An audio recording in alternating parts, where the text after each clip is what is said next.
Hi everyone, welcome back to my channel వజ్రాల vlogs.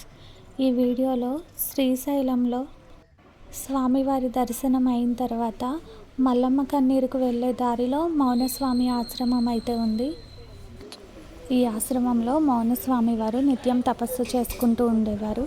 ఇప్పుడైతే ఆయన కాలం చేసేశారు. అయినప్పటికీ కూడా ఇక్కడున్న సాధువులు నిత్యం తపస్సు చేసుకుంటూ ఇక్కడికి వచ్చే భక్తులకి, సాధువులకి, ప్రతి ఒక్కరికి కూడా అన్నదానంని చేస్తూ ఉంటారు.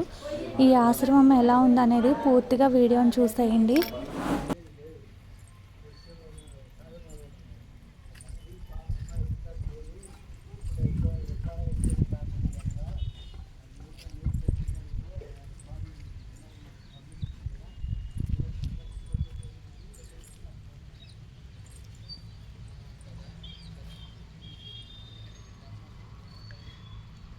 ఇక్కడ పిక్లో చూస్తున్నారు కదా, సద్గురు దత్త స్వరూపులు శ్రీ మౌనస్వామి గారు వీరే అనమాట. వీరు కాలం చేసేసారు.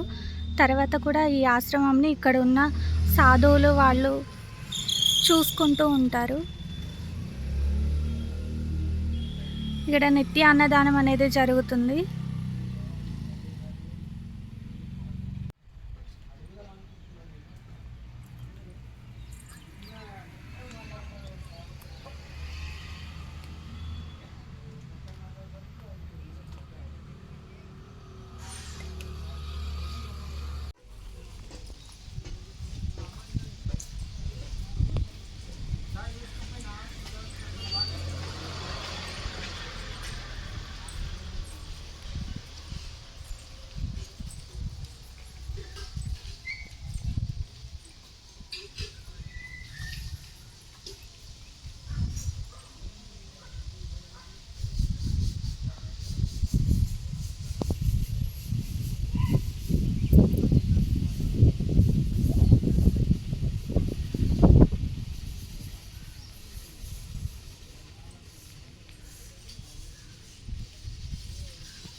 మనకి మౌనస్వామి గారి ఆశ్రమం అయితే ఇదే అన్నమాట.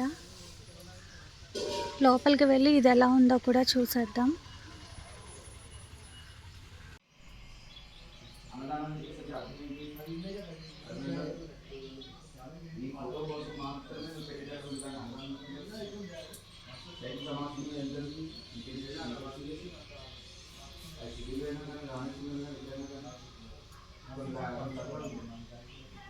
ఎన్ని బిల్డింగ్లు ఎన్ని వందల కోట్ల సంబంధించి బిల్డింగ్ కట్టారు. రూపీ ఇచ్చాడు.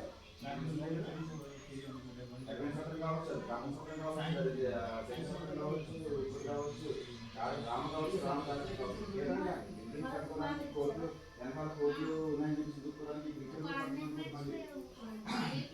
ఎన్ని క్షేత్రాలు కట్టాలని చెప్పేసి నేను కామెంట్ తీసుకున్నాను. ఫస్ట్ అలా చూసారా క్షేత్ర ప్రభావం చెప్పేసి. ఈ క్షేత్ర ప్రభావం వాళ్ళ మీద మాత్రమే తెలిసింది తప్ప అది మిగతా వాళ్ళ మీద సామాన్యంగా చెప్పలేదు. ఎందుకంటే కొన్ని వందల వేల కోట్లతో ఎక్కడ కావాలంటే అక్కడ బిల్డింగ్ కట్టేసి అన్నదానం పెడుతున్నారు. చాలా స్పష్టంగా చెప్తున్నారు. కాశీ కావచ్చు, లేదంటే రామేశ్వరం కావచ్చు, సిటీ కావచ్చు, లేదంటే రామదాసు కావచ్చు, ఫోటో పెడుతున్నారు. అదేవిధంగా అన్నం పెడుతున్నారు. ఎక్కడ లేదు.